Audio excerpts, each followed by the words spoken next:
we are first and foremost, we are very grateful to be here in Tanzania with other office bearers will be coming through to come and visit our secretariat, which we haven't visited in a long time. I think it's imperative that we visit the secretariat and see where our colleagues are operating from. And as you might be aware, SADCOPAC is a very big organization providing oversight to our government from our various jurisdictions as a public accounts committee. So for us, first and foremost, we are grateful to the National Audit Office of Tanzania who are hosting our secretariat here in Tanzania. So our coming is also to sign the memorandum of understanding with the Office of the Auditor General, who've been so magnanimous from inception, from the formation of this organization. They've housed us, have supported us technically, and also to see to it that as public accounts committees from our various countries in the SADC region, we provide services to our various countries and also to build capacity in the region. The portfolio is now bigger.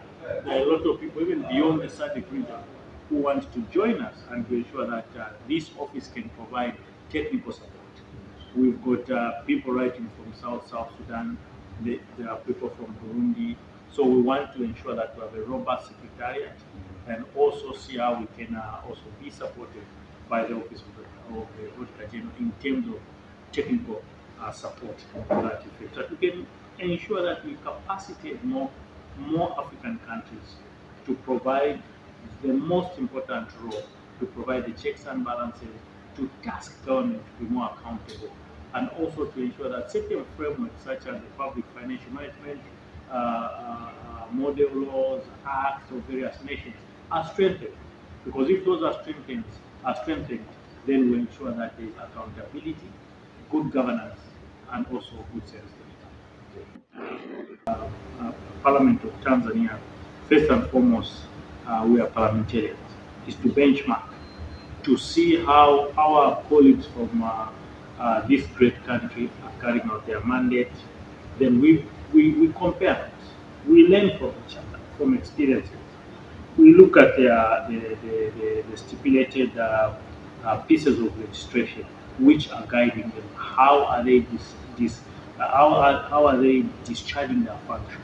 And then also we give from our own perspective. Then from there now we're able to say we can borrow this from Tanzania. It's a good system. We can borrow this from Botswana. We can borrow this from Mozambique. And by the end of the day, we'll come up with a robust system.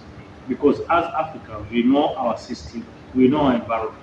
So these are some of the issues we want to share with our colleagues, and also look at various committees which provide financial accountability, maybe probably which we don't have in other regions, and we can pick from that and start to ensure that we consolidate, we harmonize, and eventually domesticate in our various jurisdictions.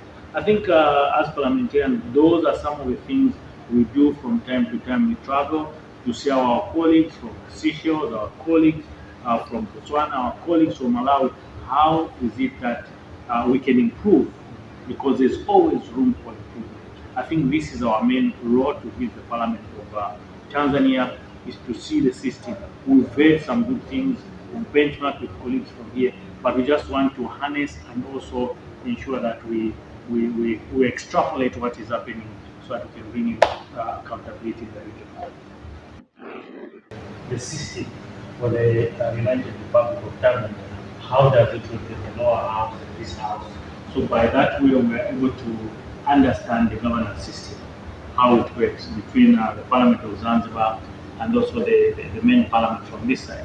So our main role also is to look at it, understand the system, and see how we can learn from there. And then we are able to, because if you look at from various jurisdictions, we've got different systems, like bicameral, people have the Westminster, so we also want to just ensure that we understand the system, and then we can come in now and look at provision of oversight. How does it work in the Republic of Tanzania? So it's also just an issue of benchmarking to see to it that us as leaders of office bearers and our secretariat station here in Tanzania, we want to also make sure that we understand the Tanzanian system and how it's helping to provide oversight to the Republic of Tanzania. How do we ensure that our permanent witnesses are able to discharge their function effectively as stipulated in the Constitution? How do we ensure that they're actually supported for them to expand the scope?